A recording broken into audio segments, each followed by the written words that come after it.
Hello everyone, this is, before you're wondering, oh, what game is this? This is Cars Race-O-Rama for the PS2.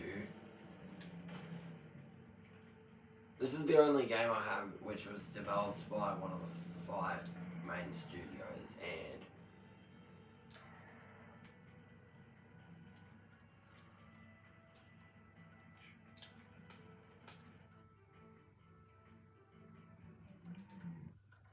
yeah, so the main thing I want to talk about was the MX vs ATV series. A series which I would say most people in America, or heck, even Australia, have heard of. But it was basically a bunch of Supercross games. But I'm not interested in the series. Okay, I'm a little interested. I'll probably buy Unleashed if I get the chance. But anyway. So let's do this. So in 1986, Rainbow Studios was founded, where they were like, alright, let's do this. And start making games for the PlayStation. Alright, how do you do this?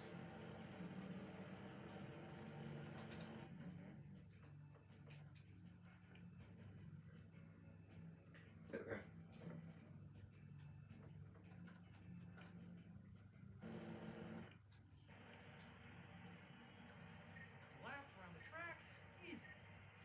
So, in 1986, a few people were like, let's make games, let's go.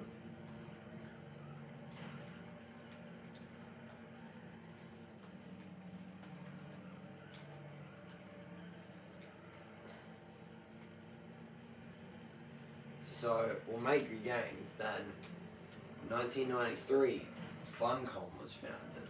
1997, Pacific Coast Power and Light was founded.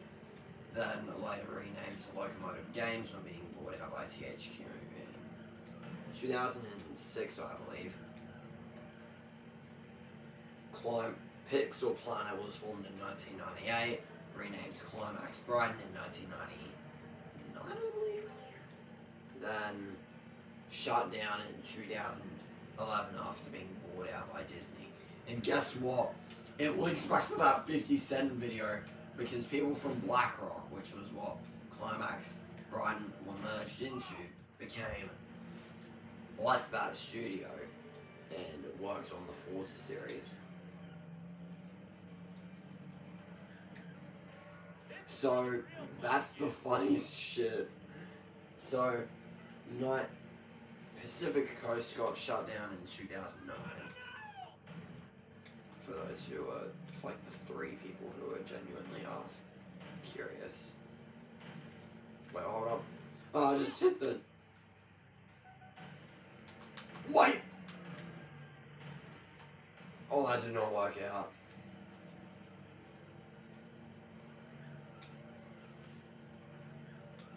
Yes, so basically, that's what happened. Then in Pacific Coast shut down in 2009. Funcom's still around, though they've barely made any games. Rainbow Studios is like barely around. Incinerator Studios formed, and they shut down in 2017 after being formed in 2005. Let's get into the games.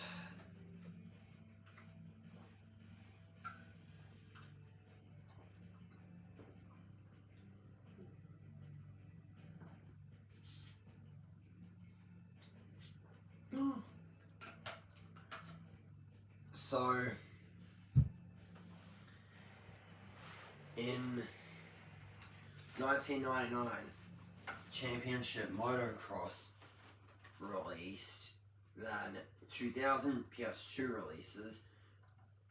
2001 Championship Motocross, which was where Funcom Dublin ended, and Rainbow Studios, as well as Pacific Coast stories began. Rainbow did ATV OF Off-Road Fury, and Pacific Coast did MX 2002. So then, Player 2 and 3 joins the game. GameCube, Xbox, and GBA released that year. 2002, Player 3, Climax, comes out with MotoGP, Ultimate Racing Technology, as well as MX Superfly and ATV RF2. MotoGP URM2 releases in 2003, ATV RF3, MX. So Climax joins. Wait, they're still in the game. Oops, they joined the game, but took over ATV series because Rainbow Studios decided to be like, my turn, and hijack the MX games. MTX Moto Tracks, where I'm going to include it because you may have misremembered it, and it was Activision decided to use probably their engine for that because Rainbow developed M8 BMX2.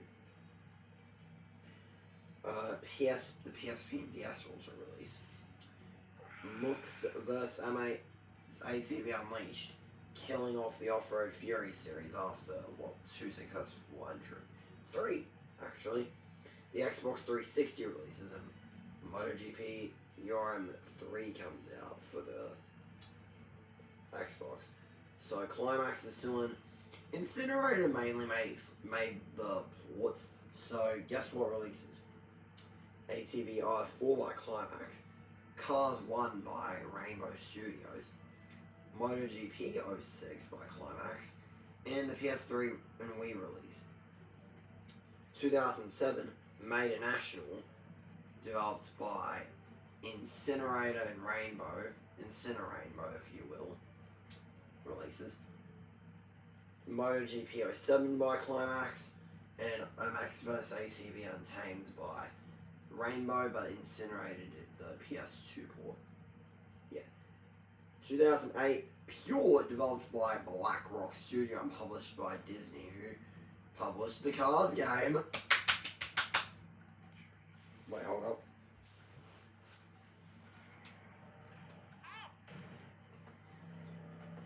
So, they published Pure in 2008 for the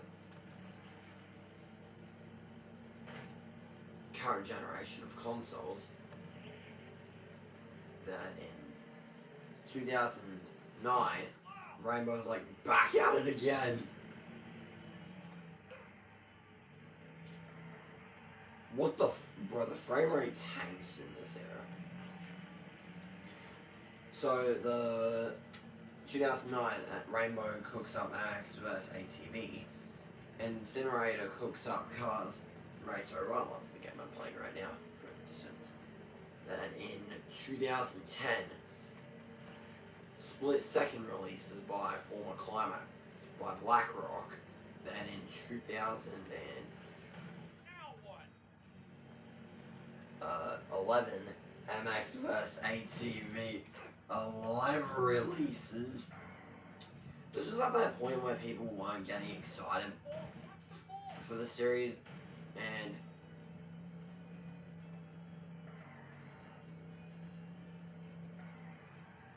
especially since, you know, they're basically gone. They're like, okay, one last game for... And no one really talks about this game, so yeah. 2012 and 2013 was silent on all fronts. Most of the studios were dead. THQ declared bankruptcy. So Climax. So basically everyone was fucked over.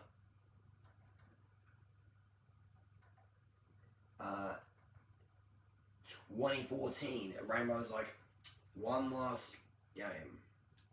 No one remembers this. MX vs ATV Supercross releases.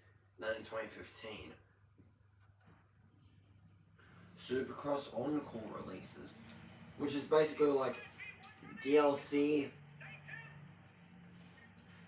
basically all the DLC included.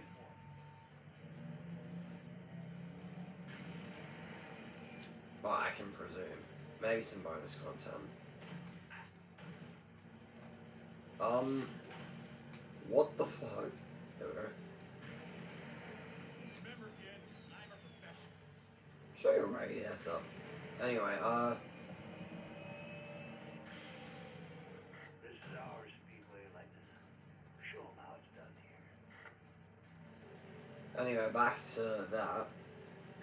2016-2017 pass. Like I said, Incinerator gets shut down.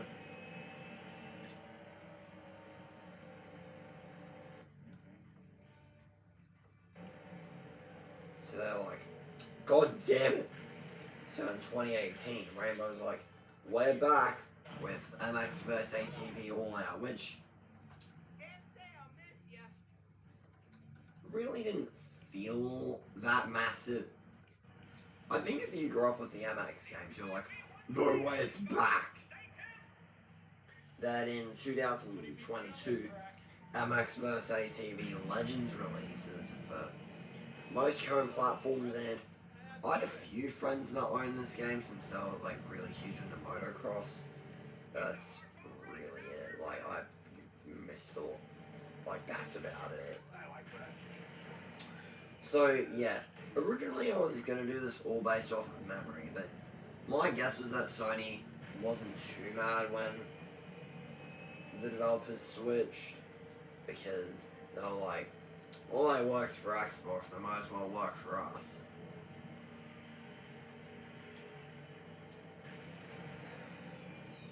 I wonder if Sony was, like Microsoft was pissed. But THQ published them, though it's kind of like how Saints Row was an Xbox franchise. Like, yeah, Saints Row 3, Saints Row 1 was a 360 exclusive. I think it was the only console that released at the time, and they probably didn't want to waste their time on porting games. Yeah. Sorry if this video is a little long-winded. My brain's like kind of... I want to record a video, so yeah. I do have some nostalgia for the Cars game. I watched the movie a ton, but I never really tried the game until I was around 11. It was when I got my PS2, my only PS2 really, which... impressive. Well, that's because I don't know how. I'm thinking this console. I'm of getting another PS2, but then again, this isn't showing signs of corruption. So, oh yes, it sucked in. Anyway, back to the game. Yeah, I never had much nostalgia for these games. It was only when I saw videos on how good they were, and I'm like, yeah, that's it. I owned the first game for 3 years, and this, and as well as Made a National, I picked up because I saw them for cheap at a game store near my house. They were like 20 bucks combined, and I thought, oh shit, who else is gonna get them? My friend Derek and I were there, and we were talking like, oh yeah, no one's gonna want them. I got a copy, I got both of them, and they were pretty alright. Made a National, I found some... No. Oh, fuck. Are you serious? Made a National, I got the same day as this one, which... yeah. This is like the third time playing it, because... shocker to say, I don't play games often. As much as I yap about them, I know a lot more than I've played. And yeah, I heard this game is really good, and I got it because I wanted it so bad that back in 2021 I had like a massive Christmas list where I intended on wanting a PS5. Like, I was 10 years old, I was an idiot. I wanted to get the Wii version because I knew my cousin This has its perks. Like being cool without even trying. would. He still has his Nintendo Wii, but he barely plays it because, you know, punk. And, like, I wanted the Wii version because I didn't own a 360 or a PS3, which I'm thinking of getting I'm probably gonna look for them, but yeah. It is weird how I have a PS2 game from almost every year from the 2000s. I only needed 2003 and 2000. No, I only need one 2003 game, then I'm all set. And oh yeah, thoughts on Pro Skater 3 and 4 on their own. Pro Skater 4 was a lot more frustrating trying to do the goals than I remember. Pro Skater 3 I did enjoy, but I'm not a huge fan of, like, I thought the controls were really bad in Pro Skater 4. But I'll give each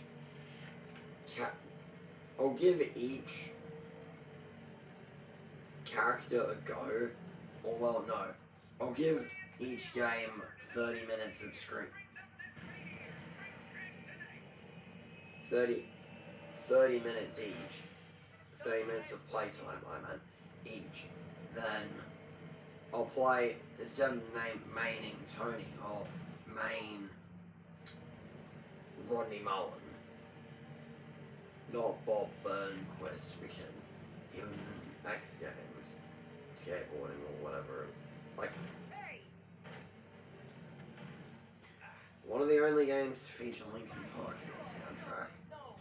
I wonder why more games never did that. I think I knew because, like, how cool. Like, you ever listen to it when you were a kid thinking, man, this song, it's fine. But when you listen to it as an adult, you're like, oh no. Like, yeah, I think I knew the type of shit that happens in the lyrics, so, yeah. Nope. I think they're like, maybe we shouldn't have this. Yeah, they had, fucking Executioners in the soundtrack. And Need for Speed Underground, and, why did they choose Lost Prophets over Linkin? Like, brother. Like, the lead... Oh god, you do not want to know what the lead singer of Lost Prophets has done. Like, oh, it is vile, it is... Do not look it up, it is cooked. But, bro, if... That's the same thing with Off-Road Fury 2. They're like, they had a Lost Prophets song, brother. You could have replaced it with Don't Stay by Linkin Park. It would have been infinitely more aura-filled, less hard to listen to, and get people into a band which could have saved their life years later. Who knows? God, I'd love to do a video on early 2000s game soundtracks. Maybe do like a little tier list. I'm not playing any of them for copyright, alright? I just wanted to get that out of my system for a bit.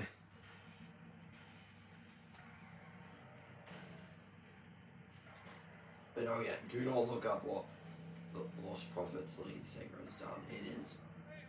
It is bad, like, so bad you'll probably just be like, I didn't need to see that.